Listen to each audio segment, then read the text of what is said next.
జై శ్రీమన్నారాయణ. పరిపూర్ణ వాస్తు కార్యక్రమానికి స్వాగతం. గృహం లోపల నుంచి యజమాని బయటకు వచ్చేటప్పుడు కుడివైపు నడిస్తే మంచిదా, ఎడమవైపు నడిస్తే మంచిదా? ఇదేమిటండి ఈ ప్రశ్న వేస్తున్నారు అనేవాళ్ళు ఉన్నారు. అసలు ఈ ప్రశ్న వాస్తులో లేదనేవాళ్ళు ఉన్నారు. అసలు ఈ ప్రశ్న మాకు ఎటువంటి సందేహం లేదండి, మాకు ఎటు కారిడార్ ఉంటే అటే నడుస్తున్నాం అనేవాళ్ళు ఉన్నారు. ఏ దిక్కులో నడిస్తే యజమానికి బలం ఉంటుంది? ఇది ఎప్పుడు వర్తిస్తుంది అంటే అపార్ట్మెంట్లో ఉండే వాళ్ళకి కాదు, అది మనకు ఇండిపెండెంట్ హౌస్లో ఉండే వాళ్ళకు మాత్రమే ఉపయోగపడేటువంటి ప్రశ్న. అర్థమవుతుందా? లేదంటే G+1 అంత మటుకే ఉంటుంది. 5వ ఫ్లోర్ 20వ ఫ్లోర్ కాదు. ఏ దిక్కు నుంచి మనం నడక చేస్తే సింహద్వారం నుంచి బయటికి వెళ్ళినప్పుడు మంచి అద్భుతమైనటువంటి కార్యయోగ్యత, కార్యసిద్ధి లభిస్తుంది. అంటే కార్యసిద్ధి లభించాలంటే ఏ దిక్కున నడవాలి? కార్యసిద్ధి లభించాలంటే ఏ దిక్కున నడవాలి అంటే చెప్తున్నారు శాస్త్ర ప్రమాణంలో, వర్గుల ఆధారంగా మన పేరులోని మొదటి అక్షరం ప్రకారంగా దాన్ని మనం పాటించాలి. ఉదాహరణకు ఒక చిన్న ఎగ్జాంపుల్, అందరికీ తరచుగా ఉండేటువంటి పేరులో ఎక్కువ నానుడిలో ఉండేటువంటి పేరు శ్రీనివాసు, శ్రీనివాసరావు గారు, శ్రీనివాసాచార్యులు, శ్రీనివాసరెడ్డి. శ్రీ అనేటువంటి అక్షరంతో మొదలయ్యేటువంటి వాళ్ళు చాలామంది ఉంటారు.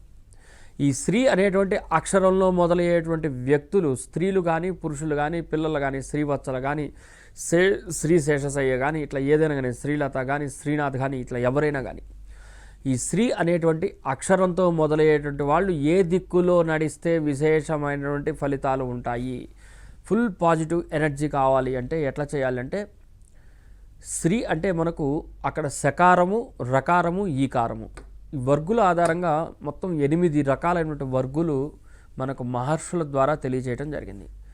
అందులో ద్విత్తాక్షరం, రెండవ ద్విత్తాన్ని ఈ యొక్క అక్షరంలో మనం తీసుకోవాలి. ఎగ్జాంపుల్, అందులో రెండవ ద్విత్తాన్ని తీసుకోవాలి. ద్విత్తము అంటే హల్లు, అచ్చు అంటే ఆ నుంచి ఆహా వరకు ఉండేది. సో రెండవ ద్విత్వం ఏమొచ్చింది? సకారము, రకారము, తర్వాత ఈకారము, మొత్తం కలిపితే శ్రీ అనేది వస్తుంది. సో సకారము, రకారంలో రకారం అనేటువంటిది యవర్గుకు సంబంధించినటువంటి ఆ యొక్క వర్గు. ఆ యవర్గులో ఉండేటువంటి యా, రా, లా, వా ఉండేటువంటి వర్గులలో ఉండేటువంటి అక్షరాల్లో ఉన్నటువంటి ఆ శ్రీ ఉంది కాబట్టి రెండవ ద్విత్వాన్ని ప్రధానంగా తీసుకుంటుంది. కాబట్టి శాస్త్ర ప్రమాణంలో ఆ యవర్గు వాళ్ళకి ఏ ఏ దిక్కులు బలంగా ఉంటాయంటే, మొట్టమొదటి స్థానము స్వక్షేత్రమైనటువంటి ఉత్తరము, తర్వాత మిత్రక్షేత్రమైనటువంటి తూర్పు, ఆ తర్వాత పడమర, 3 దిక్కులు బలంగా ఉంటాయి.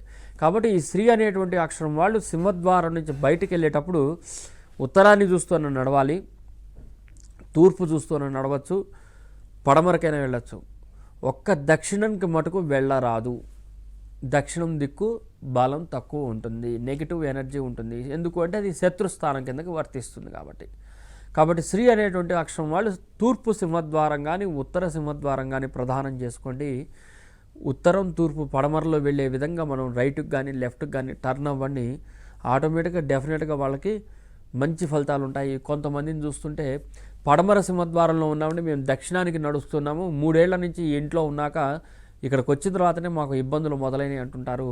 సో అట్లాంటి వాళ్ళందరికీ కూడా ఈ ప్రశ్న వర్తిస్తుంది.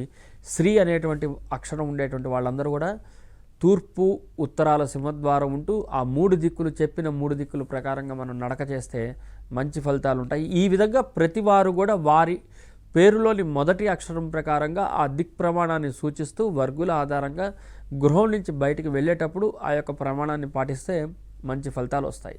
జై శ్రీమన్నారాయణ.